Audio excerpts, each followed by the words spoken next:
Bonjour à tous et à toutes. Donc, je vous propose une courte présentation de ces deux autrices et de Jean Corbucci qui animera sa discussion. Alors, pour commencer, Aurélie Salvi, vous êtes journaliste depuis 2008.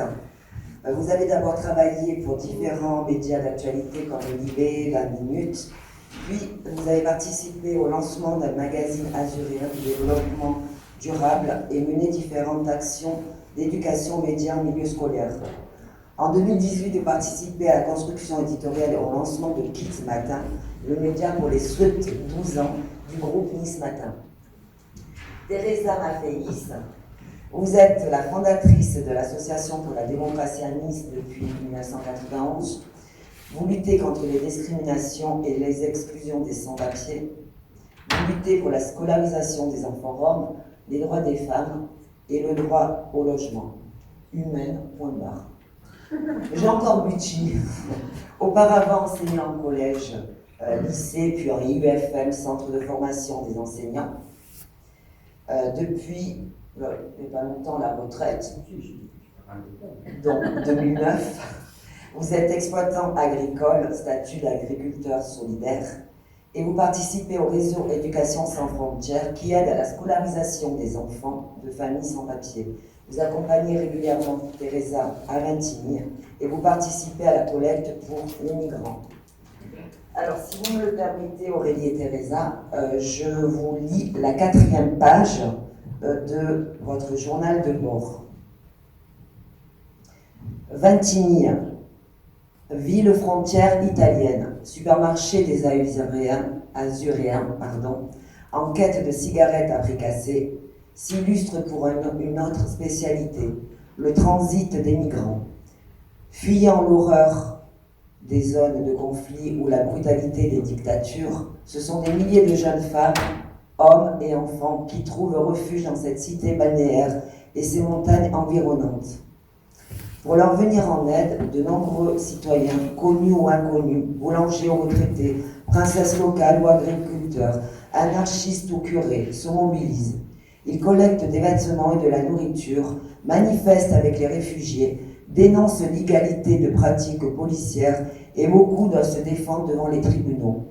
Dans ce journal de bord, Teresa Maffeis, figure militante locale, et Aurélie Salvi, journaliste, souhaitent leur rendre hommage en racontant l'histoire de la fraternité que ces insurgés écrivent depuis 5 ans.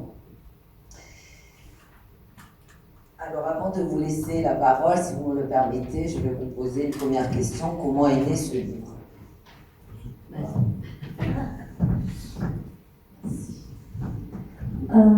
Ce livre est né en fait déjà d'une action, d'un engagement sur le terrain.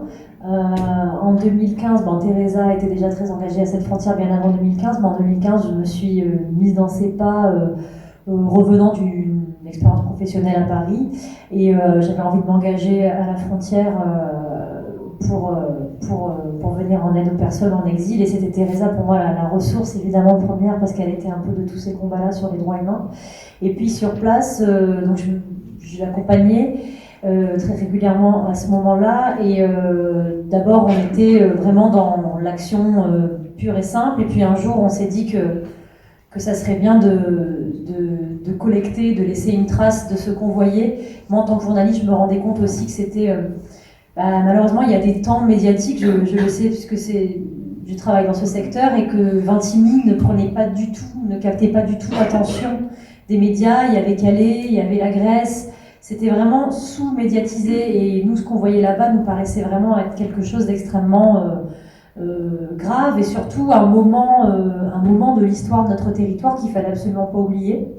Et donc, moi, je me suis mise à documenter quand on était dans les camps, quand on était sur différents endroits avec Teresa, à prendre des témoignages, à collecter à faire des portraits de personnes en exil qui avaient envie de nous parler, à noter, à documenter tout ce qu'on voyait dans un petit carnet. Et puis Teresa, qui elle a eu une constance, même avant que moi je la rejoigne sur le terrain, avant et après, me racontait aussi, me fléchait des choses, et puis on collectait, on amassait des notes qui nous paraissaient fondamentales pour ne pas que cette histoire tombe dans l'oubli, et surtout qu'il y ait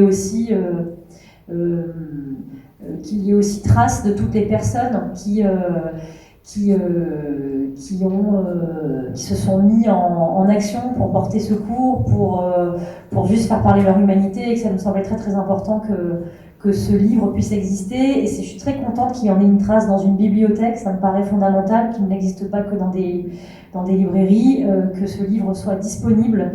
Si un jour on cherche à documenter ce qu'il s'est passé, ce qu'il se passe encore chez nous, il ne faut pas oublier que c'est notre histoire collective qui se passe à cette frontière. Donc c'était un peu, la genèse de ce livre, c'était ça, c'était surtout laisser une trace pour absolument pas que ce qu'il se passe là tombe dans un quelconque oubli. Je ne sais pas si tu veux abonder, Teresa. Non, tu as dit l'essentiel, mais c'est vrai que pour moi l'importance de ce livre aussi, c'était de faire tous les portraits de ces gens qui ont aidé. Il y avait des gens qui n'aimaient pas les migrants, qui ont adopté des enfants abandonnés. Enfin, je veux dire, il y a eu toute cette diversité de personnes. Parce que quand on parle de la princesse de Monaco aussi, qui est venue, qui a aidé, enfin qui est dans le livre, c'était vraiment, c'est toutes les tendances du monde qu'il y avait à Matigny, et aussi la solidarité qui s'exerçait aussi en France, quand on faisait les appels pour des vêtements, des couvertures, ou même du bois, par exemple, quand il faisait froid, parce qu'ils dormaient sous les ponts. Les gens ont répondu et continuent à répondre depuis 2015. Et c'est quand même une note un petit peu d'optimisme sur la fraternité qui existe. Parce qu'on a toujours cette impression de négatif, et nous on voulait vraiment donner cette notion-là. Et encore maintenant, puisque je continue en Italie, il y a de plus en plus, il y a notamment énormément de jeunes Italiens qui se relaient pour aider. Et ça, je crois qu'on devait laisser des traces comme ça. Et voilà, c'était pour compléter ce que Bien, merci déjà. Avant de poursuivre sur cette jeunesse de l'écriture, je voulais signaler simplement que, par une phrase d'Emmanuel Kant qui m'a particulièrement animé tout au long de ma vie, je la lis, c'est « L'inhumanité infligée à un autre détruit l'humanité en moi ». Et le hasard, je ne sais pas si c'est vraiment le hasard, a voulu qu'aujourd'hui, alors que nous parlons d'humanité, deux événements au niveau national illustrent l'un l'humanité, l'autre l'inhumanité. En même temps que Joséphine Baker va entrer au Panthéon, un histrion tragique que je ne nomme jamais, prétendait à la présidence de la République. C'est quand même significatif, le hasard en tout cas, qui a rendu ça. Maintenant, sur le livre que vous évoquez, moi j'ai une question à vous poser concernant le titre, parce que je le trouve particulièrement significatif de l'action qui a été menée, d'autant qu'il est illustré par un dessin de Paul Baudouin qui est particulièrement, lui aussi, significatif. Donc voilà la question, comment ce titre est-il arrivé, qui l'a trouvé, je ne sais pas une question de propriété, hein, mais qui l'a trouvé et pourquoi il a été choisi. Nous, on avait des difficultés à trouver un titre, et on avait quelques titres, et on a soumis aux personnes, et les gens ont choisi celui-là. Et c'est vrai que c'est important, parce que les sentinelles, c'est un double sens, mais ça le sens des gens qui veillent, qui aident, qui veillent, qui sont là, toujours présentes. Elles sont, effectivement, quand on parle des gens d'Italie, c'est les sentinelles, jour et nuit, elles étaient là pour veiller à ce que les gens soient bien accueillis, à les aider, etc. Et on a rajouté chronique de la fraternité, parce que le mot fraternité était vraiment important dans ce qu'on voyait en Italie, et même en France. Je dis bien en France, parce qu'il y a beaucoup de Niçois qui ont aidé, mais il y a des gens de toute la France aussi qui nous ont apporté leur aide, qui sont venus. Il y a des gens qui sont venus de toutes les villes de France pour apporter des vêtements, etc. Et il n'y avait pas de différence d'âge, on avait beaucoup de jeunes. Enfin, c'était un mélange qui était vraiment rassurant, enfin, qui donnait une note d'optimisme quand même, enfin, toujours actuellement. Et pour les sentinelles, alors, il faudra quand même rendre à César, je crois que c'était toi, Guy, qui avait trouvé ce titre à un moment où on faisait des jus de crâne pour essayer de trouver des idées. On en avait plusieurs dans la balance. Et là où je trouve qu'il est particulièrement significatif, c'est que bon, dans la définition, c'est vraiment une vigie, quelqu'un qui veille. Et au moment au plus fort de ce qui se passait à Vintimille, l'État avait lancé une opération militaire dans la Roya pour traquer les migrants, et il l'avait appelée l'opération Sentinelle. Alors qu'il s'agissait de extraire des gens des trains, les traîner, et des gens ont été témoins de scènes ignobles. Il y avait des hélicos qui patrouillaient pour traquer les humains, quoi. Hein, et donc non, ce mot, il ne faut pas qu'on se le fasse confisquer par. Il était dévoyé dans cette opération. Une sentinelle, c'est quelqu'un qui veille sur son prochain, c'est une vigie. Et donc nous, c'est aussi une réhabilitation, je trouve, que de le mettre en titre de notre livre qui parle de fraternité, quoi. Donc ouais, je pense que c'était le bon titre. Oui, merci. Les sentinelles surveillent, elles veillent, elles protègent aussi. Hein. Voilà. Et dans le livre, on va avoir ces trois aspects. L'aspect de personnes qui surveillent, et je parle là, on en parlera tout à l'heure sans doute plus en détail, de ce qui se passe à Menton, régulièrement. Elles veillent aussi à ce que la loi, et ce n'est pas toujours le cas, soit respectée, y compris par les autorités officielles. Et puis elles protègent, et là on parle des gens qui sont à Vintimille et que nous voyons chaque semaine, et que nous continuons à voir, et ils sont toujours aussi nombreux. Alors, est-ce que vous pourriez d'abord, dans un premier temps, nous parler de ces gens qui aident? Et là, je voudrais faire une petite allusion au décès de notre ami Hubert Jourdan, qui a disparu la semaine dernière, et qui a été un des moteurs de ces actions. Teresa et Aurélie en parlent dans le livre. Est-ce que vous pourriez nous dire quels sont les personnages qui nous ont le plus marqué dans ce que vous avez rédigé? Tu veux commencer, Teresa? Moi, je ne fais pas de différence dans les personnages. Effectivement, il y a des gens comme Hubert Jourdan. Hubert Jourdan, lui, était à côté de Nice. Il avait une grande propriété. Effectivement, il accueillait les gens. Il accueillait les gens. Et puis, quand les gens souhaitaient partir, parce que la plupart des gens qui passent la frontière ne veulent pas rester à Nice, la plupart du temps, les gens ont de la famille ailleurs. On avait beaucoup, par exemple, d'enfants très jeunes qui avaient de la famille dans d'autres pays, notamment l'Angleterre, la Suède.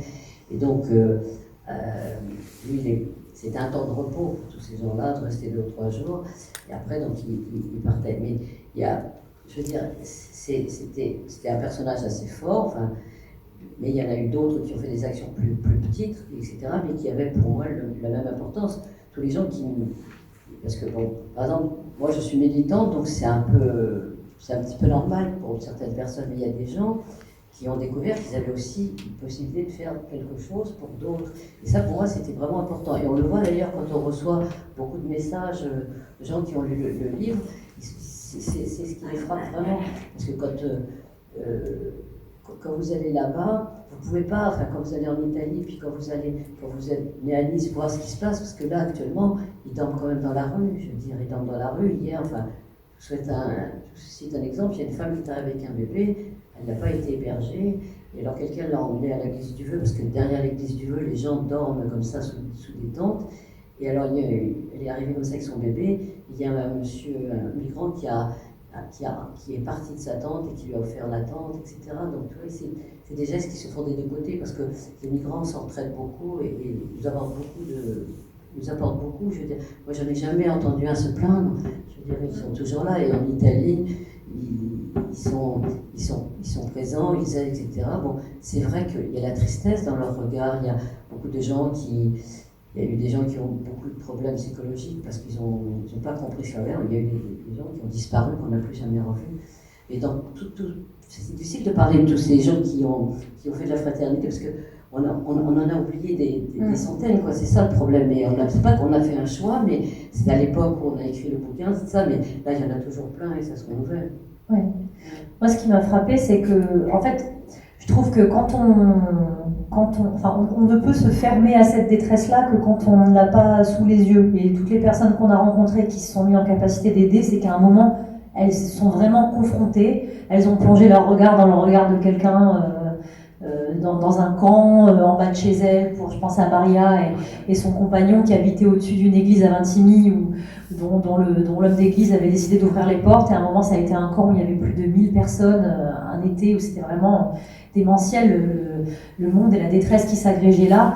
Et au-dessus, dans un petit appartement de rien du tout, il y avait une dame et son mari, et puis ils avaient, c'est un chapitre qui s'appelle Fenêtre sur détresse, je crois bien.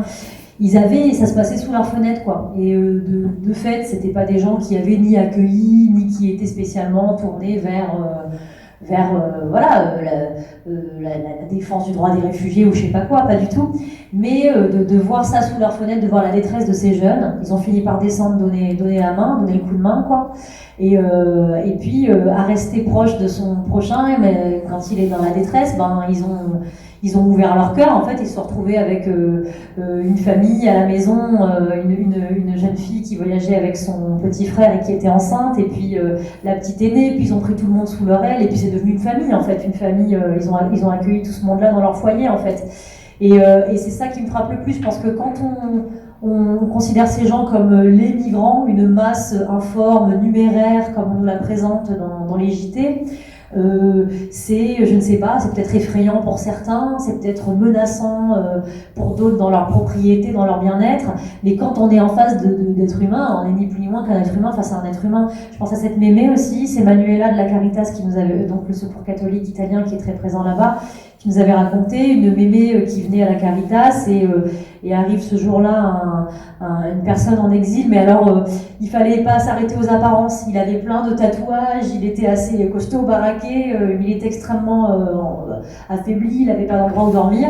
À la mémé qui vivait seule, un peu retirée au-dessus, l'a hébergé chez lui, sans s'arrêter à voilà, peut-être, je sais pas, une apparence qui pourrait l'effrayer ou je ne sais quoi. C'est des histoires comme ça, il y en a un milliard. Dans le livre, on n'a pas pu tout mettre. Mais ce qui me touche, moi, c'est voilà, de voir comment cette fraternité, cette humanité, ça peut être sororité aussi. On nous a dit il y a le mot fraternité, il n'y a pas le mot sororité, il y a aussi eu des entraide de femmes ou peu importe.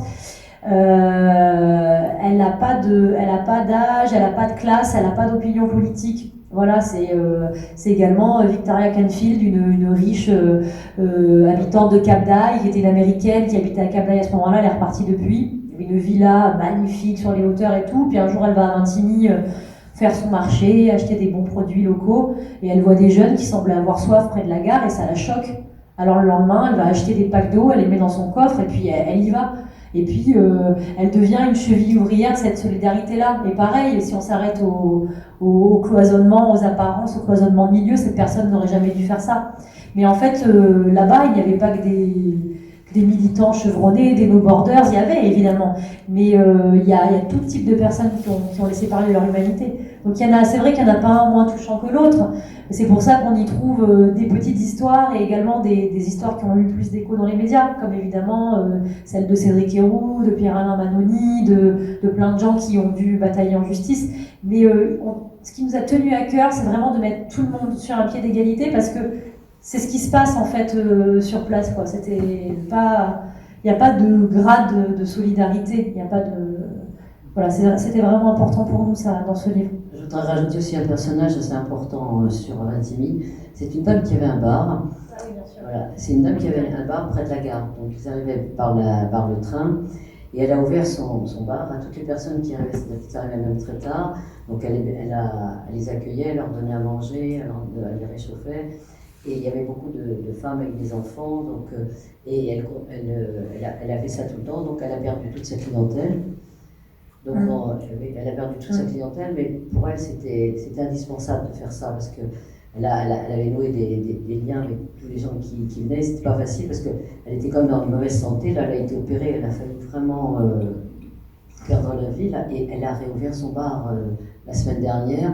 Je l'ai trouvée dans un état physique terrible. Elle a dit je ne peux pas ouvrir le bar parce que où vont aller les gens qui arrivent le soir, etc.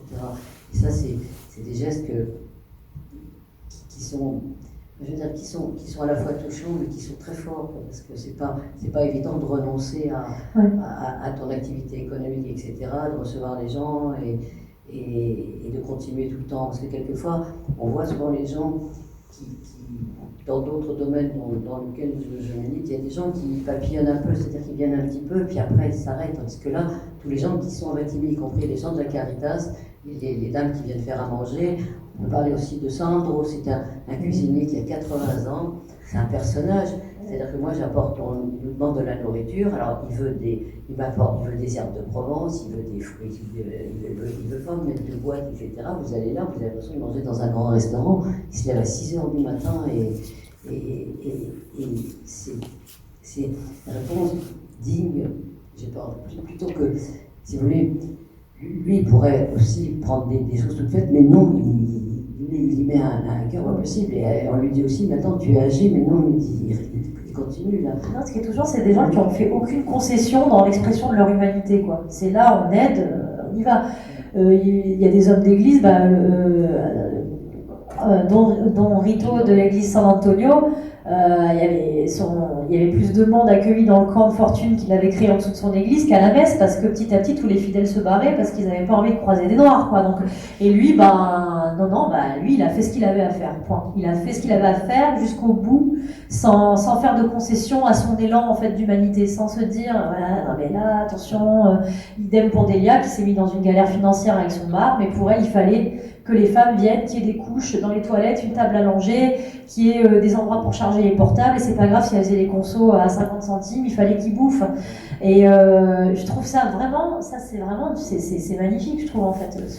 Et c'est pas la même radicalité, in fine, d'aller au bout de son élan que Cédric ou que Hubert, qui chez lui c'était devenu, enfin je veux dire chez lui, Hubert, il y avait un monde fou. Moi quand je suis passée une après-midi chez lui, il y avait un monde fou, mais il était là, il n'y avait aucun souci, ça, il ne se posait même pas la question. Les gens étaient là, ils venaient, ils ouvraient les placards, il avait donné les règles de sa maison, faites comme chez vous. Et c'était une société qui fonctionnait super bien, c'est des gens, voilà, ils se sont dit, on est humain, on aide. Enfin, attention, Hubert, il a testé le mot aider, il m'avait dit, si tu savais le mot, que je suis quelqu'un qui aide, machin. Non, lui c'était, il n'y a pas à se poser cette question-là. On est des humains, on est là les uns pour les autres en fait. Voilà, donc... Oui, on reviendra tout à l'heure sur Ventimille, parce que c'est vrai que les gens qui sont à Ventimille sont admirables, d'autant plus admirables qu'ils agissent dans un milieu qui n'est pas tout à fait favorable, et même carrément hostile. Donc on y reviendra. Je voulais souligner aussi le rôle d'une association qui est connue nationalement aussi. C'est l'association Roya Citoyenne, qui est mentionnée dans le livre, qui a fait énormément, je passe sur ce qui a déjà été diffusé, ce que vous connaissez sans doute, des actions de Roya Citoyenne pour aider les gens qui essayaient par la Roya de passer en France. Donc je voulais revenir sur les surveillants, les sentinelles. À Menton, comment ça se passe? Est-ce que vous pouvez préciser? Parce que là, il y a pas mal de choses qui relèvent de l'État français. Hein. Alors bon, je peux bien en parler parce que, alors, quand les migrants tentent de prendre le train, donc, enfin, c'est un peu compliqué, dans les 20 km, ils peuvent arrêter les personnes.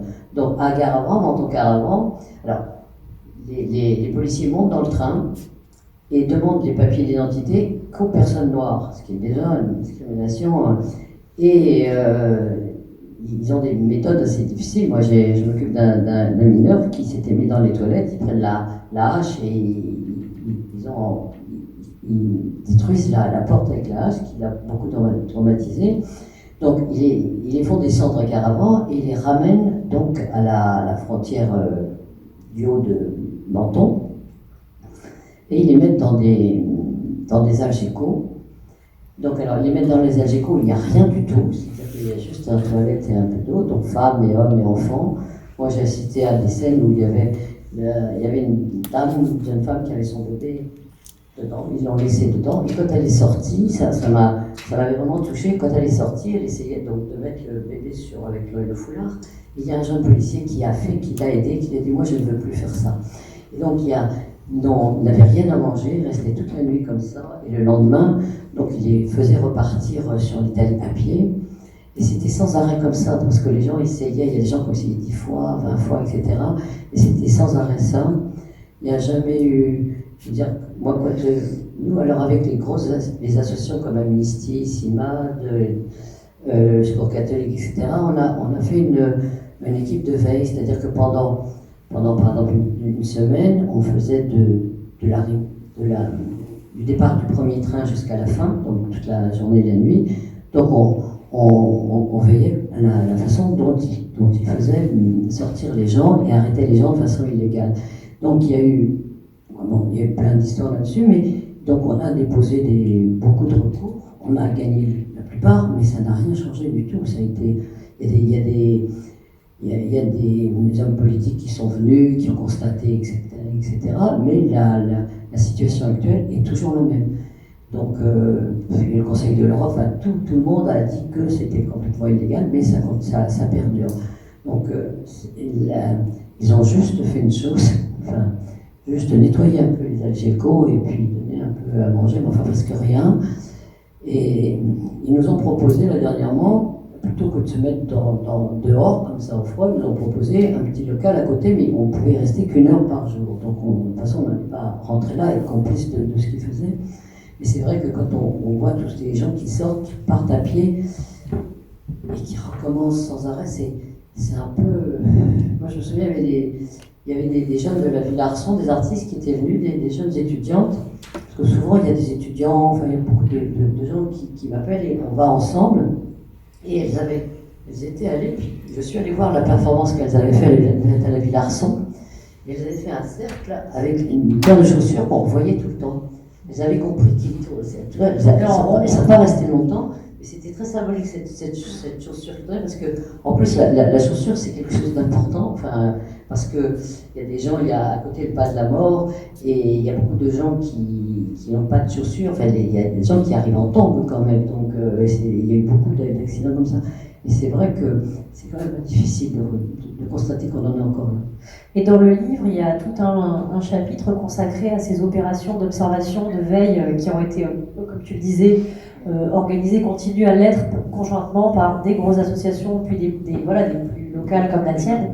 Et, pour dire, et c'est primordial qu'il y ait ces actions-là, parce que pareil, ça c'est des vraies actions de vigie où ils collectent tous les agissements, et ça, ça peut donner lieu après à des procédures qui aboutissent ou qui n'aboutissent pas dans les faits à des vrais actes, mais il faut que ce soit consigné, il faut qu'on sache que ces pratiques, elles ont eu lieu en nombre, et ce travail, je trouve qu'il est remarquable par les associations de collecter comme ça aussi. Et là, c'est très important. On est en train de faire un autre travail aussi, parce que les migrants qui arrivent à Nice, ils ne restent pas, il reste quelques temps. Et normalement, l'hébergement est quelque chose dans la loi, et dans la loi française, dans la loi européenne, inconditionnel. Et les associations qui sont financées pour faire ça n'arrivent pas ou ne peuvent pas héberger toutes les personnes. Ils ont demandé récemment, par exemple à l'asile de nuit, puisque les hommes vont à l'asile de nuit, ils ont demandé, ils ne veulent plus héberger les gens à l'asile de nuit s'ils ne présentent pas des papiers, ce qui est légalement totalement illégal, puisque c'est inconditionnel. Donc on est en train de se battre un peu pour qu'il y ait quand même un peu de cette humanité, parce que alors, en France, donc, ils ont les associations, donc le 115 a des hôtels mais minables, parce qu'ils n'ont pas le choix, ceci dit. Moi, je suis allé une fois chez une dame qui avait un bébé qui elle est restée bloquée 2 ans en Libye, elle avait de graves maladies, donc elle ne pouvait pas aller à l'hôpital parce que personne ne pouvait garder le bébé. Elle était dans une chambre où il n'y avait même pas une chose pour faire à manger, et donc elle ne pouvait pas aller se faire soigner puisqu'il n'y avait personne pour garder le bébé. Et puis par un hasard, on a retrouvé le mari qui arrivait, et je me souviens tout le temps du cri de joie qu'elle a fait. Et maintenant, donc, elle est à l'hôpital, lui, il garde le bébé, et il va mieux. Mais vous vous rendez compte où on en est quand même, parce qu'elle était en danger de mort, cette femme. On parlait des états tout à l'heure à Ventimille, et justement, je voulais qu'on revienne sur ce sujet. Parce qu'à Ventimille, donc, il y a quelque chose qu'il faudrait évoquer, et je crois développer et réfléchir là-dessus, c'est le rôle de l'Église. Elle a habituellement mauvaise presse, l'Église conservatrice, etc. Or, je crois qu'on peut se dire que l'Église à Ventimille... Et en France aussi, quand même. Et en France aussi, bien sûr, mais à Ventimille, parce qu'ils sont directement sur le terrain, a un rôle positif, et je crois même que c'est celle qui a le rôle le plus positif pour ces personnes qui sont en déshérence sur la ville, dans un contexte politique de l'Italie qui est un peu le même que le nôtre, hélas. Notamment, récemment, il y a eu une manifestation qui a regroupé au niveau national, et à Ventimille, 20 000 personnes, je crois, contre la présence des migrants. Et donc, dans ce contexte-là très difficile, l'Église a eu un rôle sur les 5 années que je connais, moi, les 5 ou 6 années que je connais, elle a eu un rôle très positif et elle continue de l'avoir. On a parlé de Sandro, de Manuela, mais elle a eu, en tant qu'institution, un rôle important. C'est simple, s'il n'y avait pas eu l'église, enfin l'église San Antonio, s'il n'y avait pas eu l'église, les gens étaient dehors. C'est vrai que ce n'était pas des conditions, vous verrez dans les images derrière, je veux dire, les hommes dormaient par terre, parce qu'il y avait 1000 personnes qui étaient là dans la... Ouais, c'était fou. Je me souviens. Et les femmes étaient pas dans les chambres, mais ils avaient aménagé à l'abri. Et c'est vrai que l'église a été très présente, je veux dire, il y avait des cuisines, des aides, etc. Mais ça c'était à la présence de l'église catholique, mais dans les gens qui venaient aider, il y avait aussi le cardinal de Monaco qui était là. Je veux dire, il y avait aussi, Monaco a fait beaucoup. Monaco avait délégué la Croix-Rouge monégasque. Il y a eu, je me souviens, une réunion avec les 3 évêques où chacun était d'accord là-dessus qu'il fallait aider. Et même en France, là, quand les gens viennent, le sport catholique est aussi très présent. Et c'est vrai que c'est effectivement l'Italie dans le pays, enfin, moi je sais, je suis italienne, très catholique, mais je veux dire, aime ton prochain comme toi-même, c'est pas appliqué par tout le monde, quoi. C'est un peu le problème. Ouais. Je me souviens d'une dame, une fois, j'arrive, et il y a une dame qui voulait aller à la messe, parce qu'il y a des messes très fréquentes en Italie, et quand elle a vu les migrants, elle fait « Oh là là !» trop piné, elle dit il y a trop de noirs et elle est partie en courant, mais ça a été comme ça. Et c'est vrai que l'Église les a vraiment protégés et continue à le faire. Ils donnent à manger, ils ont des médecins, il y a beaucoup de médecins aussi qui sont à la Caritas pour les soigner, parce que bon, il y a beaucoup de gens blessés. C'est vraiment sans l'Église, je ne sais pas ce qui serait devenu, parce que là actuellement, à un moment, il y avait un centre d'hébergement qui avait été fait à l'extérieur, là. Il a été fermé, enfin pas suite au Covid, mais il a été fermé pendant le Covid. Ils ne l'ont pas refait maintenant parce que la municipalité a changé de maire un peu plutôt d'extrême droite. Et je veux dire, maintenant ils dorment sous les ponts et même il y a des associations catholiques italiennes qui ont fait des maraudes à tour de rôle le midi et le soir, enfin toutes les associations. Il y a des gens de la Roya, il y a des gens de Fayence, il y a des gens de Nice. Il y a beaucoup d'associations de femmes catholiques qui l'aident. Oui, moi j'ai été frappée de ça aussi. L'Église et les gens de foi, en fait, étaient vraiment au premier plan total, quoi. C'était l'expression la plus, je sais pas, j'allais dire la plus pure, je sais pas si c'est l'adjectif, de ce que tu disais, être ton prochain, comme toi-même, le droit d'asile, je rentre dans une église, je demande l'asile, je sais pas, mais vraiment, et quand on voit que parfois, dans des mouvements, en France on l'a vu plus que jamais au moment par exemple, de la manif pour tous ou autre, mais quand on voit comme des fois la religion peut être associée à tort, hein, à des idées de fermeture, je trouve que là en Italie il y a eu une expression de ce qu'il y avait de plus beau dans le fait de croire et de croire en son prochain, etc. Enfin, là, il y a des hommes d'église qui se sont mouillés, mais jusque-là, et des fidèles aussi. Et ça a clivé des paroisses, mais je trouve que ce qui ressortait le plus, c'était la solidarité dans ces personnes qui croient, dans ces genres de foi. Et dans la cour de l'église, il y avait un message du pape. Oui, voilà, ouais, c'est vrai. Et d'ailleurs, parlant du pape, on a envoyé Il y avait un message du pape François affiché, en effet, du pape François, l'été où il y avait 1000 personnes dans cette église San Antonio. Ils avaient imprimé le message en gros, ils l'avaient mis à l'entrée de là où on distribuait, enfin où la nourriture était distribuée. C'était très important, je pense qu'ils étaient vraiment dans un élan où ils se sentaient vraiment animés par cette action, quoi. Pour eux, c'était ce qu'il y avait de plus juste à faire, hein, et c'était très beau, quoi. Et le pape, alors Teresa lui a envoyé le bouquin. Et pour le petit clin d'œil, il nous a renvoyé une lettre. Une très belle lettre. Le pape nous a envoyé une très belle lettre par rapport au bouquin, ça. Alors, je sais que les femmes sont très catholiques en Italie, et j'ai apporté la lettre pour leur faire plaisir. Alors elles l'ont voulu en double, etc. Le pape a écrit. Et puis il y a eu aussi un moment, justement, quand il y avait cet afflux de plusieurs centaines de personnes à l'église San Antonio, où dans la cour, c'était très œcuménique, il y avait les assos, pendant le ramadan, les assos de confession musulmane qui venaient aider, qui portaient la nourriture, tout se passait dans la cour de l'église, c'était hyper mélangé, là je trouve que c'était la plus noble expression de, juste d'entraide en fait, peu importe les croyances, quoi. Et ça s'est fait très simplement. Il y a eu, voilà. Oui, je complète en disant que les organisations religieuses, quelles que soient catholiques, protestantes, etc., dans la région sont aussi très solidaires et que nous avons par exemple les églises de grâce et les associations protestantes de grâce qui nous apportent énormément de denrées, de vêtements, de matériel pour les migrants. Alors justement, les migrants, parlons-en un peu, parce que jusqu'à présent, nous n'avons pas parlé d'eux. Qui sont-ils? D'où viennent-ils? Moi, par expérience, j'ai constaté quand même une évolution.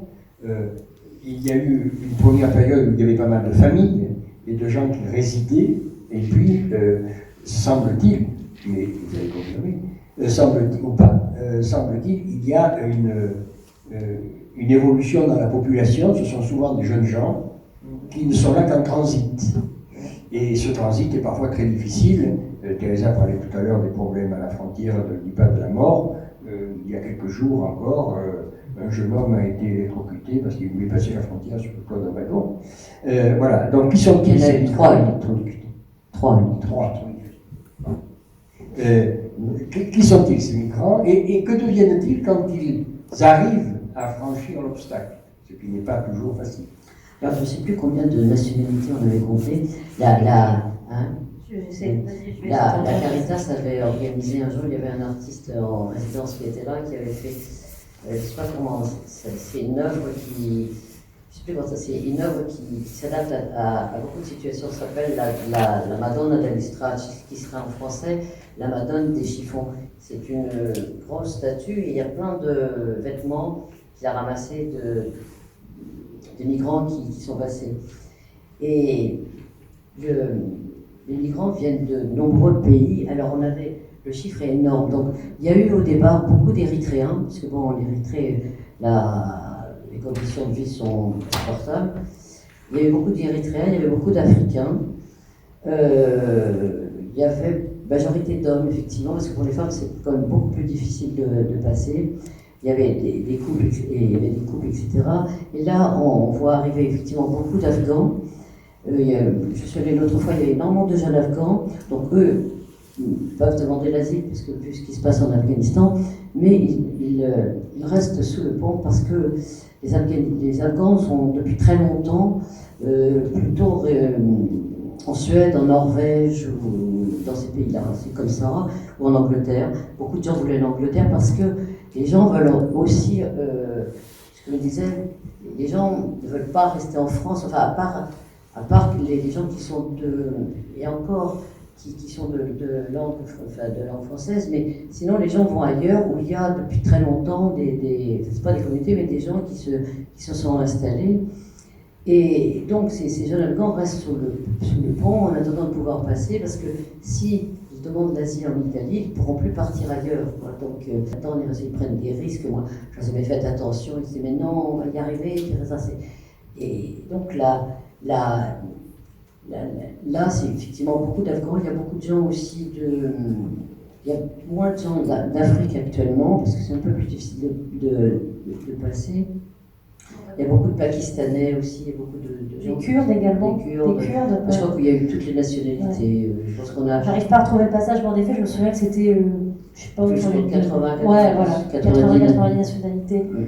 Et c'est vrai que ça a un peu changé la physionomie, j'ai l'impression, oui, ça a un peu changé. Enfin, la démographie des personnes qui alors, sont beaucoup de jeunes hommes là. Les Érythréens, puisqu'il y a eu encore des problèmes, on commence à venir.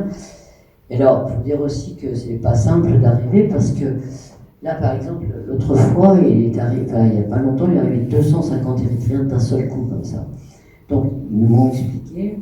Donc, il y a des passeurs en Libye. Donc, tout le monde passe par la Libye, où alors là, les conditions sont terribles. Enfin, je veux dire, les femmes violées. Enfin, ce que nous racontent les gens des passages en Libye, c'est vraiment l'horreur. Il y a en ce moment un documentaire sur Arte, je ne sais pas si peut-être certains d'entre vous l'ont vu là-dessus, je pense qu'il est encore disponible sur le replay, c'est impressionnant Ah, en c'est effet de voir impressionnant, cette c'est réalité-là, quoi. Ah ouais. Ils y passent tous par Ils cet ont- endroit quand tu pars, que ce soit le Soudan, Érythrée, Éthiopie, etc.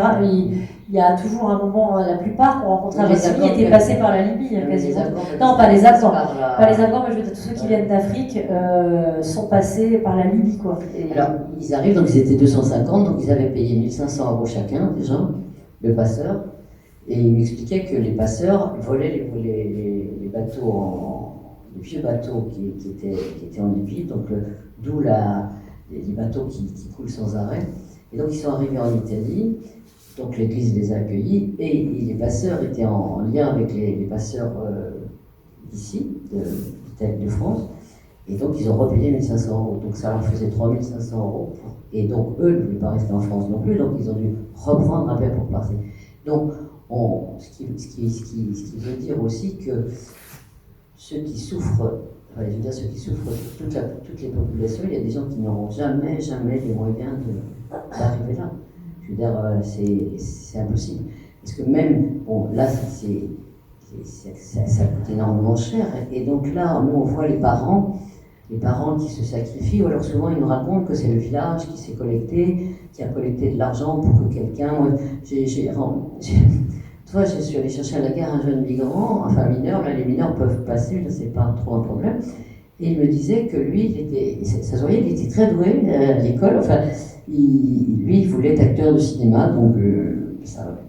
Et il m'expliquait que, comme il avait de bons résultats à l'école, le village, lui, il voulait avoir un autre avenir, le village était cotisé et lui avait payé le voyage. Alors, lui il me dit, je vais être acteur, mais je ne vais pas être acteur tout de suite parce que je vais d'abord faire un métier pour rembourser le village. On a beaucoup d'histoires comme ça, de villages, de familles qui se cotisent pour que l'un d'entre eux, on a une histoire aussi dramatique de cette jeune fille qui est partie, bon, les parents choisi, c'est pas choisi, il y en a une qui part, ils ne peuvent pas faire partir tout le monde, et qui a eu un destin tragique que vous verrez dans le livre, quoi. Et c'est pas si simple que ça, quoi. Ouais, mais ça reste encore hétéroclite, les nationalités. Ah oui. Et la dernière fois, nous, distribution de repas, là, il y a 2 mois, on discutait avec un jeune et on démêle un peu. C'est toujours un petit peu compliqué de faire venir la parole aussi sur les itinéraires, etc. C'est aussi quelque chose qu'on raconte dans le livre. Nous, les portraits qu'on a fait de personnes en exil, c'est quand on passait des après-midi entiers à l'église Saint-Antonio, posés, à discuter, à jouer, après les cours de français, par exemple, qu'on donnait. Quand on passe vraiment du temps, la parole se libère. On ne demande pas comme ça, à brûle pour point, à quelqu'un de raconter toute son histoire par le menu et les événements traumatiques qui l'ont jalonné. Donc, dans notre bouquin, il y a des portraits de personnes avec qui on s'est posé, on a pris le temps. Mais bon, des fois, certains spontanément racontent. Et la dernière fois, à ce repas, un jeune avec qui on parlait, on sert à manger, on discute un peu, on dit 3 mots. Et lui nous racontait son histoire. En plus, c'était un Kurde qui avait combattu l'État islamique. Et qui se retrouvait à fuir et à être là, à demander moi j'étais estomaquée du discours. À un moment, je me suis sentie honteuse en fait de me dire à un moment, je vis dans un pays où c'était l'ennemi aussi, ça a occupé les politiques de mon pays également, et eux là-bas les combattaient, et ce type se retrouve à cette distribution à me dire j'espère que du coup la France j'espère que j'aurai mes chances, j'espère que la France va m'accueillir, bon bref. Et bon, pour dire qu'il y a toutes ces personnes qui se retrouvent agrégées là-bas, quoi. Il y a aussi des belles histoires, parce que... voilà, j'allais dire, oui, bien sûr, quand même, oui, il y a bien quand sûr. même des Alors, réussites. il y a des belles histoires, parce que bon, moi j'ai suivi beaucoup de gens, et récemment, je suis allée à... Enfin, il y avait une famille dont on s'occupait ici, enfin bon, elle n'a pas... Pour un jour, c'est une longue histoire, ils sont partis. Et on a eu de la peine parce qu'on avait mis l'enfant à l'école, il était très doué, tout ça, puis ils nous ont quand même rappelé le lendemain, donc ils étaient partis en Allemagne, parce qu'il y a beaucoup d'Érythréens en Allemagne, et on est allé les voir il y a 2 ans, et alors on a été, c'est des rencontres assez, je veux dire, assez fabuleuses, parce que on ne peut pas aller revoir tout le monde, et donc ils parlaient l'allemand, ils travaillaient, ils avaient un appartement, une petite fille était née, etc.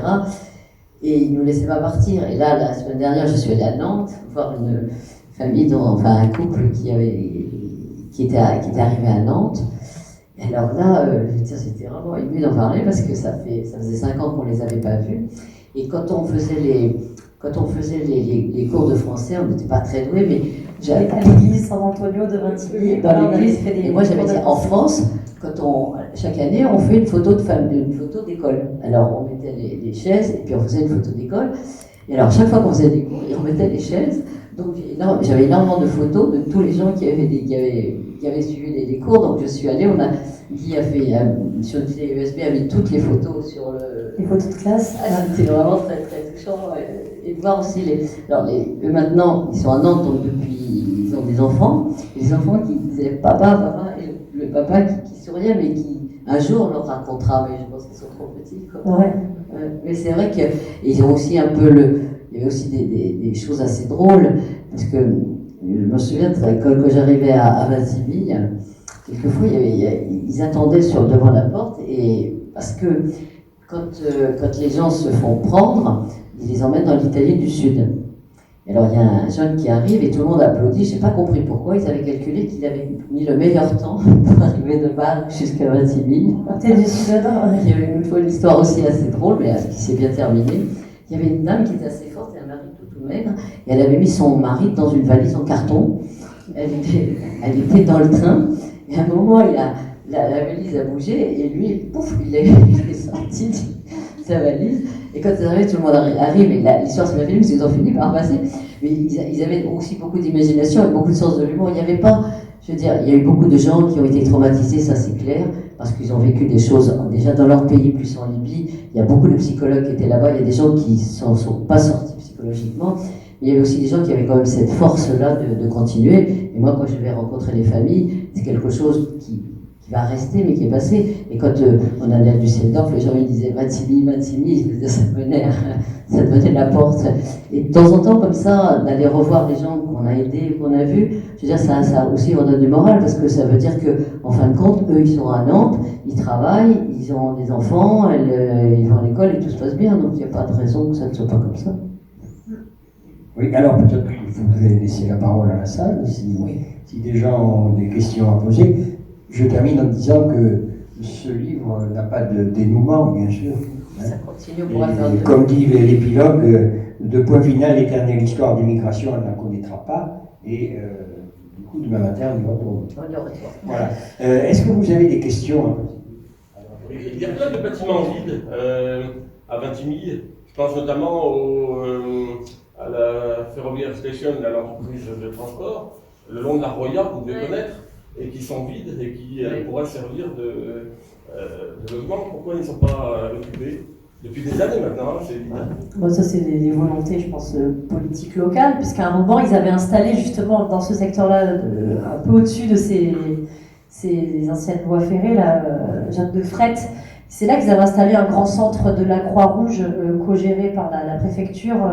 Il y avait un centre d'accueil, et puis il a été décidé à l'issue du premier confinement, quand on terminait le bouquin, ils ont détecté, je crois, 2 cas de Covid, genre.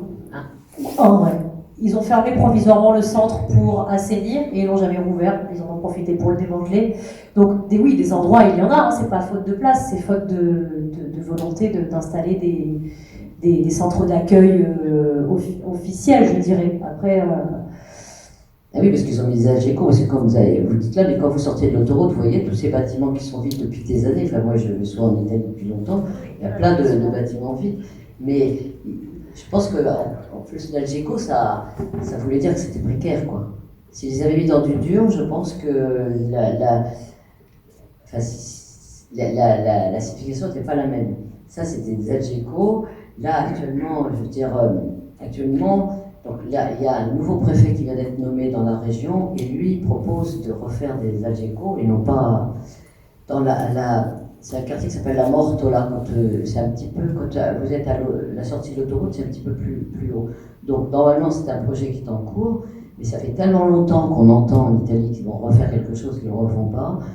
Nous on a la presse dit que ça va se faire, donc, et le problème aussi de ces Algeco, c'est-à-dire que comme il y a la police devant, souvent les migrants ont peur d'être filmés, d'être ceci, cela, donc il y a beaucoup de gens quand même qui dormaient encore dehors, mais pas une majorité. Mais de ces Algéco, tous les gens sont partis, hein, et ils sont dans d'autres pays maintenant. Et c'est vrai qu'il y a beaucoup à Vintimille, si vous rentrez à Vintimille, il y a énormément de locaux. D'autres questions?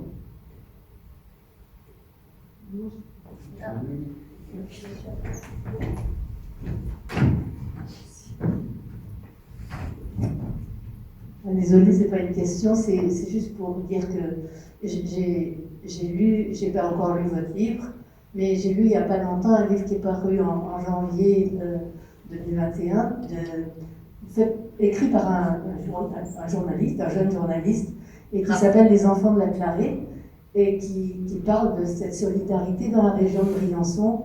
Et donc, je trouve que si c'est vraiment chouette que dans la bibliothèque ici, il y ait Sentinelle, mais j'espère qu'il pourra y avoir aussi ce livre. Je ne sais pas s'il est.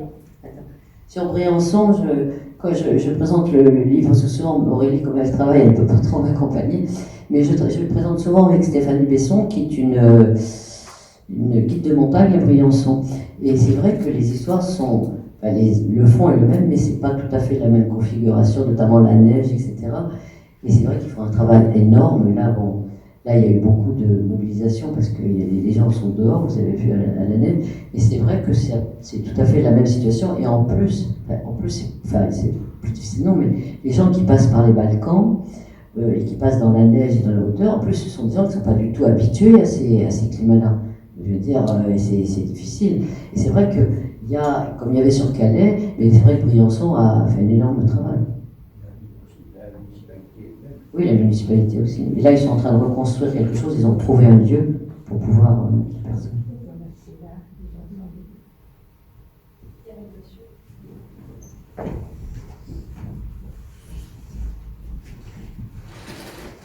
Bonjour et merci. Je ne connais pas tellement la frontière de Vintimille parce que j'habite assez loin d'ici, je suis vacancier simplement. Et je connais mieux la situation qu'il y a à Calais, avec ce problème invraisemblable des accords du Touquet, etc., qui fait que les Français sont les flics de l'Angleterre. Excusez-moi pour le langage. Existe-t-il ce genre de convention entre l'Italie et la France? Et sinon, pourquoi cet acharnement? En tout cas, il y a une coopération entre la police italienne et française à la frontière pour arrêter et mener ces coups de filet d'un côté comme de l'autre. Peut-être tu en sais plus sur le détail. Oui, effectivement, la police française et la police italienne ont des accords. Et par exemple, actuellement, depuis un mois, si vous voulez, la police italienne est sur la gare de Vintimille pour empêcher tout. Et donc le train qui va sur Nice ne part que 2 minutes avant, alors qu'avant les gens pouvaient s'installer. Et là, tous les gens qui arrivent sur le quai sont contrôlés, enfin les gens noirs sont contrôlés. Donc là-dessus, on va aussi faire quand même des plaintes. Et donc il contrôle dedans. Sauf que ce qui fait que les gens prennent de plus en plus de risques, parce que les jeunes qui montent sur le toit du train, vous savez où il y a ça, ils arrivent carbonisés. Moi j'ai un ami qui était à la gare de Triage, il m'a dit je m'en suis jamais remis. Ils se mettent aussi entre vous savez, les wagons, les soufflets là, ils pouffent et après ils sortent quand ils arrivent. Donc ils prennent de plus en plus de risques. Et c'est vrai aussi que quand par exemple la police française fait sortir les migrants de l'Algeco au niveau de la PAF, et donc après il y a la police italienne, donc la police italienne vérifie ce qu'a fait la France, et il y a beaucoup moi j'assiste souvent à ça, c'est-à-dire que la police française qui met des mineurs dans les Algeco qu'ils arrêtent n'a pas le droit, et les mineurs dépendent du droit de l'enfant, pas de normes.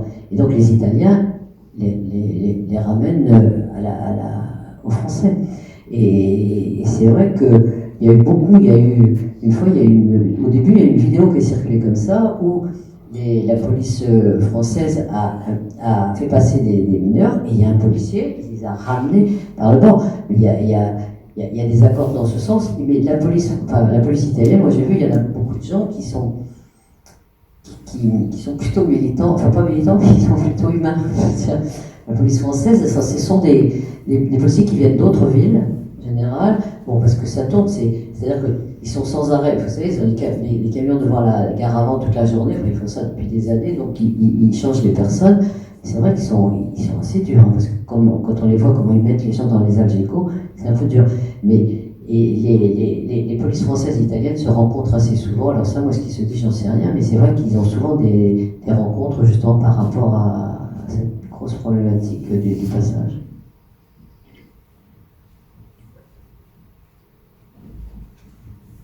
Oui, bonjour. Vous parlez des mineurs. Donc les mineurs, effectivement, c'est les départements qui ont en charge l'accueil de ces mineurs. Nous sommes dans un département qui est des Alpes-Maritimes. Comment ça se passe, l'accueil quelle est la prise en charge opérée par le département en la matière pour des mineurs donc, qui se retrouvent, je dirais, dans une masse à 20 000. Alors au début c'était vraiment dur, parce que je imitais les mineurs, par exemple à Sainte-Agnès, enfin dans la montagne, etc. Ils les mettaient dans des colonies de vacances où la journée il fallait qu'ils soient dehors et puis qu'ils reviennent le soir. Ils ne voulaient pas les prendre, ils faisaient beaucoup de contrôle de minorité, je vous en parlerai tout à l'heure. Donc au début c'était difficile, mais c'est vrai qu'on s'est battu, enfin, toutes les associations se sont battues, etc., pour qu'il y ait un accueil digne des mineurs. Par exemple, quand la police italienne renvoie à la PAF les mineurs, il y a une association qui s'appelle Page qui s'occupe des mineurs et qui vient les chercher pour les mettre dans des centres. Maintenant, il y a ça s'est amélioré au niveau des centres. Il y en a à Carros, il y en a un petit peu partout, mais avant c'était assez difficile. Ils avaient envoyé, moi je connaissais des filles, il n'y avait pas beaucoup de filles qu'ils avaient envoyées dans d'autres départements. Je me souviens, il y avait une jeune fille qui avait 12 ans et son frère qui avait 7 ans, ils l'ont mis elle à Digne et l'autre il était dans un autre département, enfin c'était incroyable. Et là ils ont réussi au bout de 5 ans à faire le regroupement familial et elle a pu retrouver ses parents. Enfin, il y a des choses comme ça. Et alors, le conseil, le département ici, il fait ils sortent, quand ils ont des doutes sur la minorité, vous savez, par exemple, il y a des pays où les gamins, ils sont tellement grands et tellement forts, t'as l'impression qu'ils n'ont pas 14-15 ans. Donc, ils sortent comme ça. Moi, l'autre fois, on m'appelle, un mineur que j'avais aidé, il m'appelle, et donc il me dit, on m'a sorti de là. Donc, ils viennent avec le sortie du centre, donc ils les amènent devant la gare, ils ouvrent la porte, pouf, ils les mettent comme ça dehors. Donc, bon, les mineurs, la plupart du temps, connaissent moi ou d'autres, parce qu'il y a beaucoup de gens qui s'occupent des mineurs, donc ils nous ont appelés, donc on va au tribunal, mais pendant qu'ils sont au tribunal, on a beaucoup d'avocats qui nous aident pour la contestation, enfin, pendant qu'ils vont au tribunal, ils sont dehors, donc là, il y a des associations qui trouvent des hébergements pour ces jeunes. Alors, la plupart du temps, la minorité était reconnue, et donc le département ne faisait plus rien, donc il les réintégrait. Et là maintenant, ils refont des recours contre les décisions de justice. C'est un acharnement contre ces gamins, et je peux vous dire que moi j'en connais beaucoup, parce que bon, j'en ai reçu beaucoup, puis je les suis un petit peu, parce que quelquefois, il y en a qui me disent, oh, bah, tu sais, on va sortir de là, on va travailler. Je dis non, si tu sors de là, tu n'auras plus rien. Enfin, on les aide un petit peu, mais c'est vrai que il y a beaucoup de mineurs au début qui voulaient aller dans d'autres régions. Donc là, après, tout le monde les laissait aller. Donc là, on payait le train. Il y avait beaucoup d'autres associations qui s'occupaient des mineurs dans d'autres régions de France. Donc on appelait pour savoir s'il y avait de la place, etc. Et là, il y a un acharnement qui recommence sur la contestation de la minorité de certains. Et le problème, c'est que là, quand vous êtes mineur, arrivé à 18 ans pour aller faire vos cartes de séjour, enfin, moi je suis permanencier avant ça, si vous voulez, il faut que les gens aient été en stage et qu'ils aient promesse d'embauche. Donc si un mineur reste tout seul comme ça et dont personne ne s'occupe, il est renvoyé dans son pays à 18 ans. Et donc là, on a beaucoup de difficultés effectivement parce qu'on a un conseil départemental qui n'est pas facile, mais on a aussi une préfecture qui est vraiment très très dure. C'est la première fois, enfin, je crois que c'est la première fois, mais ça fait plus de 20 ans que je m'occupe des sans-papiers. En général, les préfets te recevaient, puis t'arrivais pas à discuter, mais enfin ça allait à peu près, parce que là c'est miette de miette, et la préfecture est très très dure ici dans les Alpes-Maritimes, et pour obtenir, Mustapha est là parce qu'il nous aide, et pour obtenir des papiers, même quand c'est dans les règles, c'est vraiment, on est obligé sans arrêt de faire appel à des avocats. Et heureusement, à Nice et dans la région, il y a beaucoup d'avocats qui d'abord ne prennent rien et qui nous aident. Mais on est sans arrêt en train, pour les mineurs ou pour les autres, d'être au tribunal pour rien, puisqu'en fin de compte, après, ils sont réintégrés.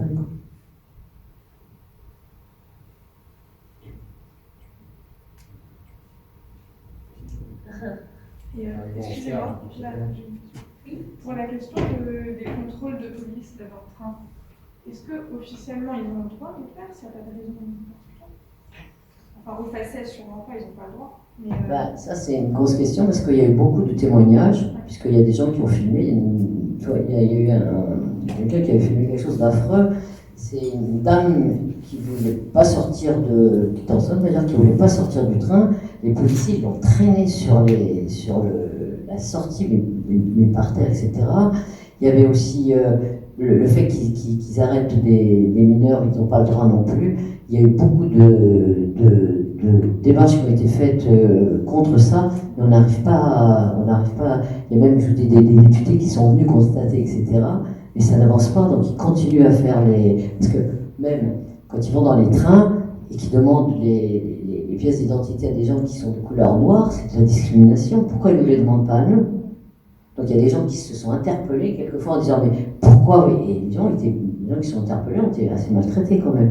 Et on n'arrive pas à faire en sorte que la police cesse ces contrôles qui sont complètement illégaux, et puis aussi cette violence qu'il y a dans les trains. Et comme je dis, à la frontière, là, on a gagné au Conseil d'État, on a gagné à l'Europe, mais ils continuent quand même. Je veux dire, mais on continue quand même à faire ces actions juridiques, mais en effet, quand on va là-bas, on a fait une veille à la frontière la dernière fois, c'était pareil qu'avant, quoi. Sauf qu'ils avaient un petit déjeuner, puis qu'il y avait un peu plus le ménage, mais enfin, c'est pas ça qui...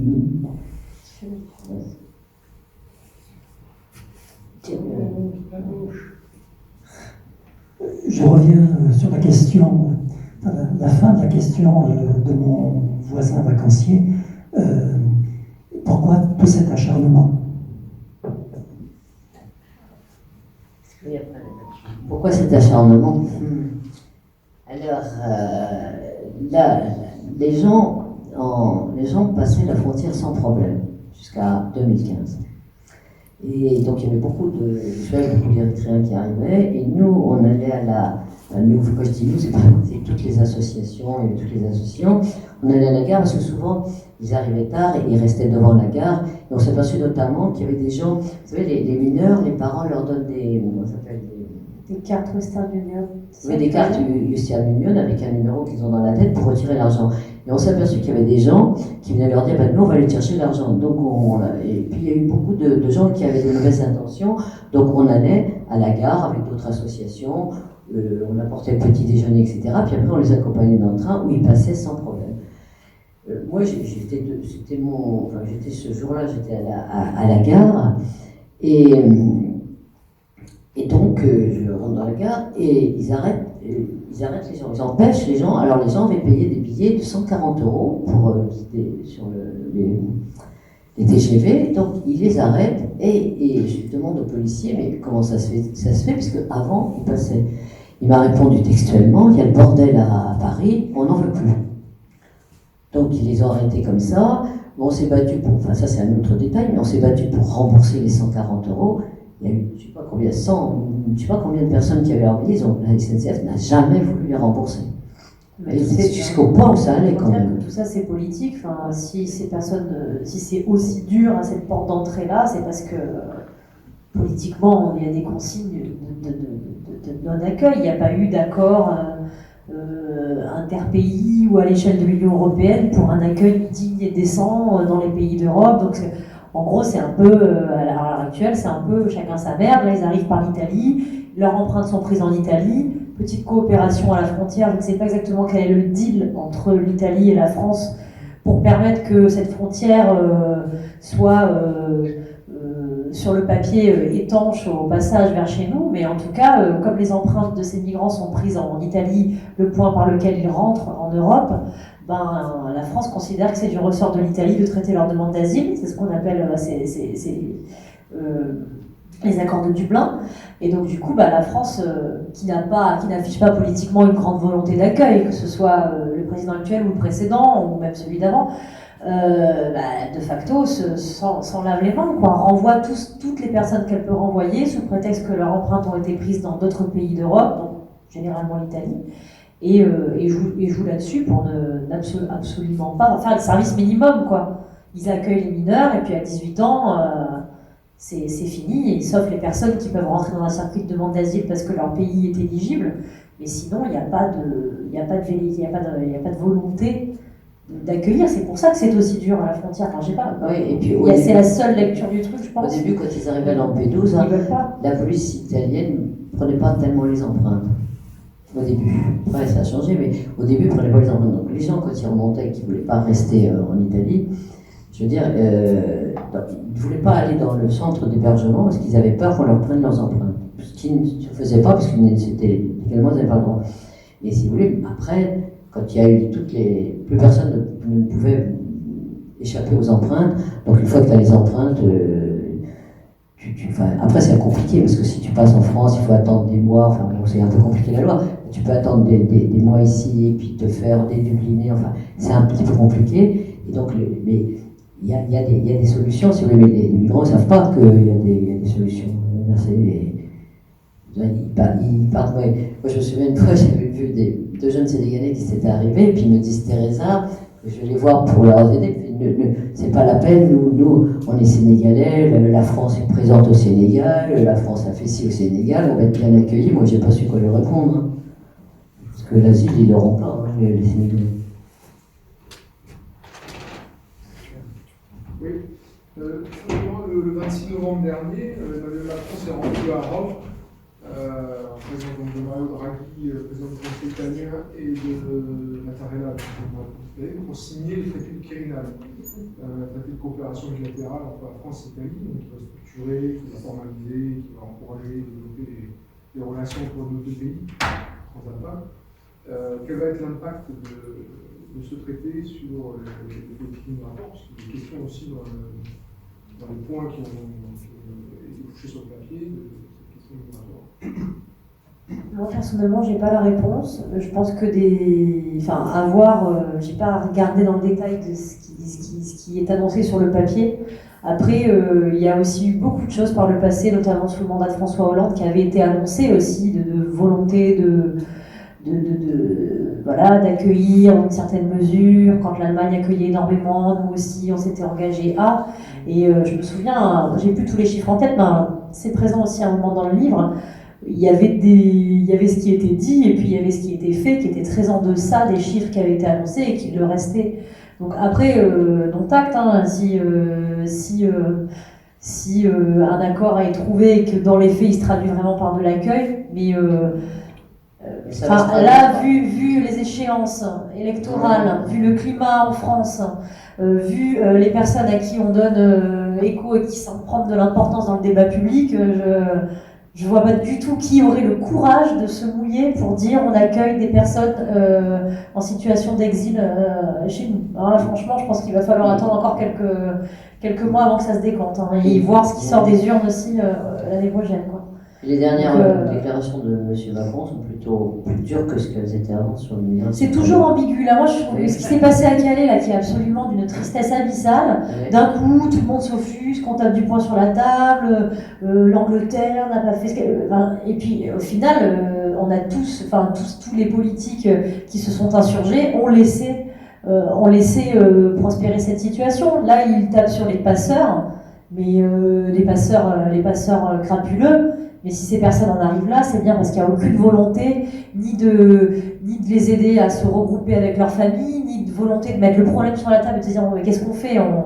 Il y a des mouvements de population, il va y en avoir encore davantage avec les problèmes climatiques, avec les différentes guerres et je pense surtout qu'ils se penchent bien sur la question des réfugiés climatiques parce que c'est que le début, puis peut-être que ce sera nous un jour. Donc Et à un moment, là, je trouve que c'est vraiment de l'hypocrisie pure, quoi. J'écoutais même voilà, François Hollande, là, qui n'est plus le président de la République, mais qui revient un peu dans le débat avec des livres, et qui participe à des émissions, etc.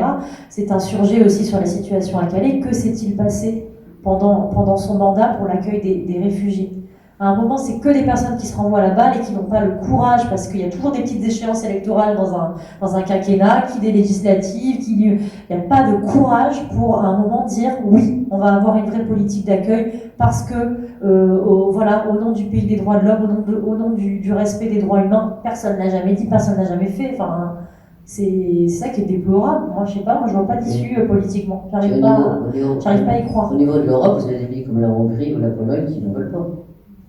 Mais je veux dire, comme il faut que ce soit la majorité, ils resteront comme ça, puisque les votes de l'Europe, c'est la majorité, eux, ils s'en fichent. Là, tous les gens qui passent par la Slovénie, la Croatie, ils sont mais vraiment fracassés, si vous voyez dans quel type, toute cette partie-là, là, quand les gens passent par là, tous les reportages qui ont été faits, moi, j'ai rencontré une réalisatrice qui a travaillé là-dessus. C'est impressionnant, je veux dire, il fracasse, et c'est atroce. Elle a fait un film d'ailleurs là-dessus, et elle a fait un film qui est intéressant, qui n'est pas sorti encore en France parce qu'il est en hollandais.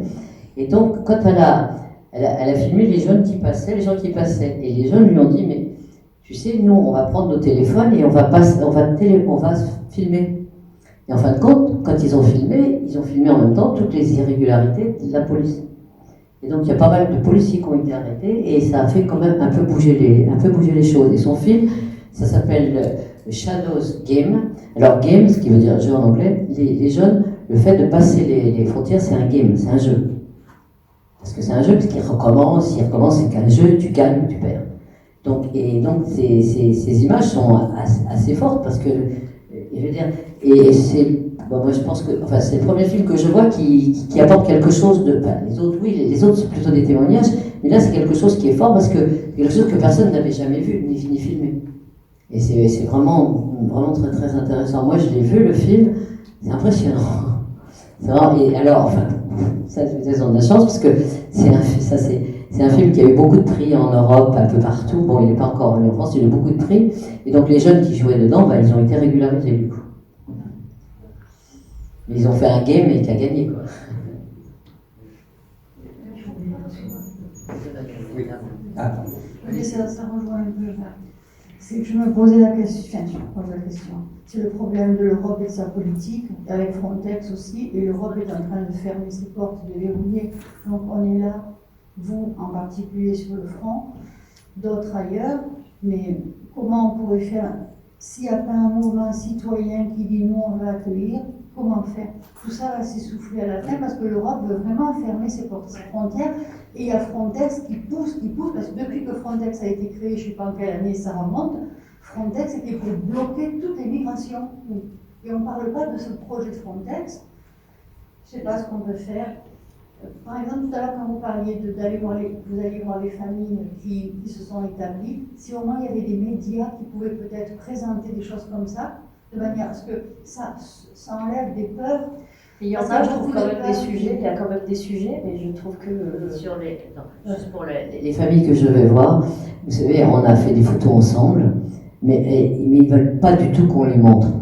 Et donc je veux dire, donc les médias pourraient pas, les médias seraient peut-être réduits à, je sais pas, ils pourraient le faire, mais si vous voulez, moi je leur ai envoyé les photos qu'on avait fait ensemble, et ils ne veulent pas du tout être...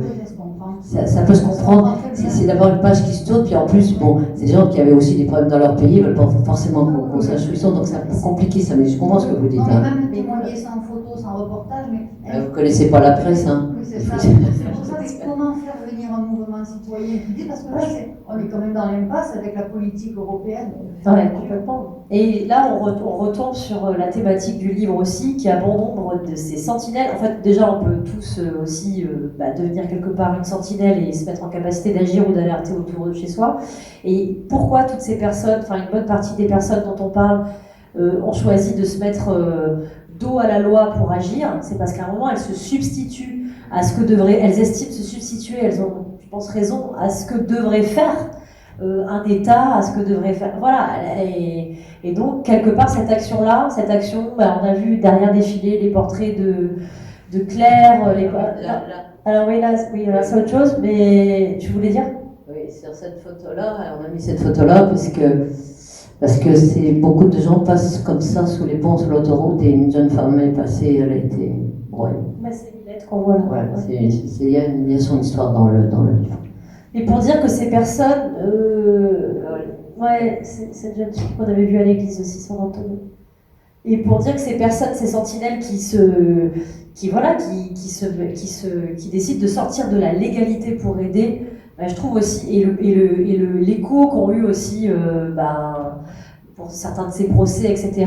Et tous les procès de ces solidaires devraient avoir le même écho. Certains ont pris plus la lumière que d'autres, mais je pense que ça devrait à chaque fois avoir ce même écho. Ça aussi, je pense que c'est des piqûres de rappel pour dire, oula, il faut, à quel moment les citoyens sont obligés à ce point de se mettre en difficulté pour que le pays comprenne qu'il faut faire quelque chose, quoi. Enfin, je pense on va pouvoir attendre longtemps avant qu'il y ait vraiment des décisions politiques prises à l'échelle de l'Union européenne ou de nos pays telles qu'on aimerait qu'elles soient prises. Donc il faut que chacun puisse aussi à un moment... Vous voyez là, c'est des gens qui vont manger à la Caritas. Ouais, à la Caritas à Vintimille. Que chacun aussi a un rôle à jouer, je pense, à son niveau. Je pense qu'il ne reste plus que ça en attendant que des décisions plus hautes sur lesquelles on n'influe pas soient prises, je sais pas. Et... Bonjour, merci. Alors, c'est pas vraiment une question, mais c'est pour répondre positivement à la question ou à la remarque précédente, pour dire que, moi aussi, il y a des jours où je suis inquiète et pessimiste par rapport à l'avenir et sur ces questions-là. Mais il y a des jours aussi où je vois que même dans ma génération, il y a beaucoup de jeunes qui sont militants, qui se mobilisent. Il y en a quand même beaucoup, c'est pas juste un entre-soi, enfin je me fais pas trop d'illusions, j'espère. Et je pense qu'il y a quelque chose à jouer avec les nouveaux médias par rapport à vous parler de la sensibilisation et à comment du coup médiatiser des causes positives, parce qu'on nous bombarde d'infos négatives qui nous font baisser les bras. Mais je pense que voilà, sur les réseaux sociaux, il y a moyen de, par exemple, si c'est pas du film, ça peut être du dessin animé, ça peut être d'autres moyens de sensibilisation qui peuvent atteindre beaucoup de personnes. Et voilà, je pense que les jeunes peuvent s'engager suite à ça. Enfin, moi, je vois autour de moi, il y a quand même un bel élan de militantisme. Les jeunes sont très... En Italie, c'est énorme. Ouais, c'est vrai. On a fait une manifestation pour autre chose en Italie, là, sur le problème du train grande vitesse. En 2-3 jours, il y avait 30 000 personnes, dont les 3 quarts c'était des jeunes. Et ça, c'est vrai que c'est nous, vieux, d'accord, ça nous donne un peu d'espoir. Et ça, en fin de compte, moi je vois, il y a effectivement beaucoup de jeunes qui aident, que ce soit en France ou en Italie, et il n'y a pas de frontière d'âge, parce que tout le monde fait la même chose. Et je trouve que c'est bien de réconcilier aussi certaines générations qui, quelquefois, se différencient. C'est vrai que les jeunes en France aident beaucoup, et en Italie aussi, et nous on dit aussi que c'est un peu la relève aussi quelque part. Mais le problème c'est que la relève cette année, la relève dans 20 ans, la relève, je veux dire, ça n'en finit pas. Je veux dire, on est tout le temps, ça fait longtemps que je m'occupe de migrants, ça fait longtemps qu'il y a eu des exodes comme ça, il y a 10 ans, on a fait des squats pour mettre des migrants, et le problème c'est que l'aide c'est bien, je veux dire, c'est bien, mais ce qu'il faut changer c'est les lois, ce qu'il faut changer c'est l'accueil, ce qu'il faut changer c'est que de la libre circulation, et on n'en parle plus, hein. C'est ça pour eux. Il y a des programmes politiques après qui se montent petit à petit, qui se construisent, notamment par le biais des collectifs. Et moi je pense que ça finira par exister. Enfin, je suis obligée d'y croire, sinon Nous aussi on est obligé d'y croire, parce que sinon c'est pas possible. On peut pas possible qu'on vive dans un monde qui est comme ça. Nous on y croit, sinon on le ferait pas. C'est vrai que c'est triste quand même de voir que quand tu vois ces pauvres gens qui sont là et qui te regardent comme si tu étais le sauveur, ça fait un peu mal. Excusez-moi, je voulais... Oui, pardon. Non, j'avais juste une remarque par rapport au pourquoi, sans rentrer dans les détails, et puis j'ai pas non plus des références très précises maintenant, mais c'est aussi intéressant de se rendre compte qu'en fait, cette situation, elle profite en fait à tout un tas de personnes. Elle fait fonctionner aussi un système, parce que d'un côté on dit on n'y veut pas, mais en même temps il y a plein de gens qui sont en situation irrégulière, qui travaillent au black, qui sont... Enfin, en fait, c'est important de prendre ça aussi en considération. Je pense que ça fait fonctionner en fait aussi un système. Ça permet d'aller un peu plus, d'aller peut-être mieux comprendre la complexité des choses et aussi de notre position, de la position de chacun par rapport à ça. En Italie, pendant le Covid, tu parlais du travail, en Italie, pendant le Covid, donc ils avaient des problèmes avec les travailleurs saisonniers, donc ils ont régularisé les migrants pendant la période pour aller récolter les fruits et les légumes. Une fois que c'était fini, ils ont enlevé. Mais là, je crois qu'on touche le fond du problème. Hein. C'est la solution. Tout à l'heure, quelqu'un parlait de pourquoi cette intransigeance. Dans nos pays, l'intransigeance, c'est un moyen de. Ça répond au thème de l'appel d'air. Il faut être intransigeant parce que sinon ils viennent tous. Or, on sait très bien que la plupart des migrants sont dans les pays qui sont les plus en difficulté dans le monde, hein, le Liban, le Pakistan. Et ça permet de faire peur. Et la peur, c'est une arme politique qui permet d'avoir, en ce moment, et croyez-moi, et vous le savez sans doute, dans les mois qui viennent, ça va ruisseler, comme disait l'autre. Plus que ruisseler, ça va être un torrent. Et puis, le problème, c'est que sur le fond, si on réfléchit au problème des migrants et des migrations, il y a un certain nombre de solutions que les pays dits développés hésitent à mettre en œuvre. Je veux parler d'abord des problèmes liés aux conflits locaux, aux conflits régionaux, la Syrie, etc., etc. Je ne sais pas combien de milliards d'armes nous vendons à ces pays-là, et donc ça fait quand même un manque à gagner important. Donc on est tapé sur les migrants. La deuxième raison, c'est l'organisation l'organisation économique. Qu'est-ce qu'on fait pour développer les pays qui sont à l'origine des migrations? Parce que si ces gens-là s'en vont, c'est pas par plaisir. C'est parce qu'ils sont forcément dans une situation de misère abominable. Et là, la France, avec le franc CFA par exemple, a un certain nombre de responsabilités, puisque c'est, de toute façon, je schématise un peu, mais c'est à peine, c'est la France qui gère les finances de ces pays-là. Je ne parle pas des matières premières, le cacao est en train de plonger, en fait, toute une série de choses.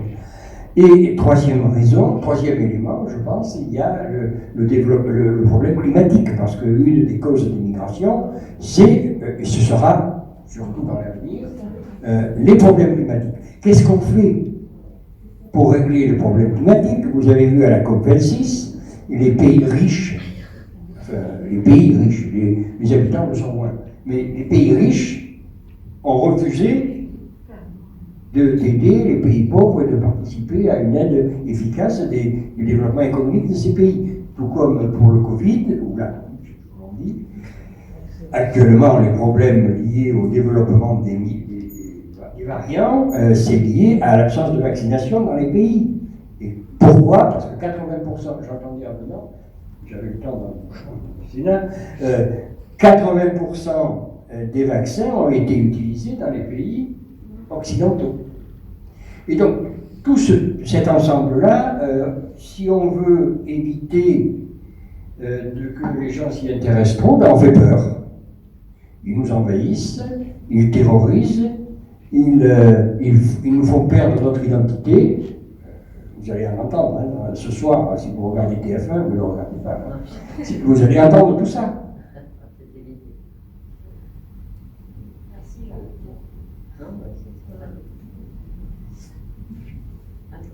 Non, mais je voudrais remercier Jean d'avoir animé cet échange. Et Jean est aussi de sentinelle de ce livre très importante. Non, voilà. Donc, merci à toi. Ben, merci à vous pour cette discussion. Je ne les arrêterai plus. Et je vous présente les livres qui sont sur la table et qui sont à vendre sur les sentinelles, sur la discussion que vous avez entendue cet après-midi. Merci de nous avoir accueillis. Merci pour votre accueil.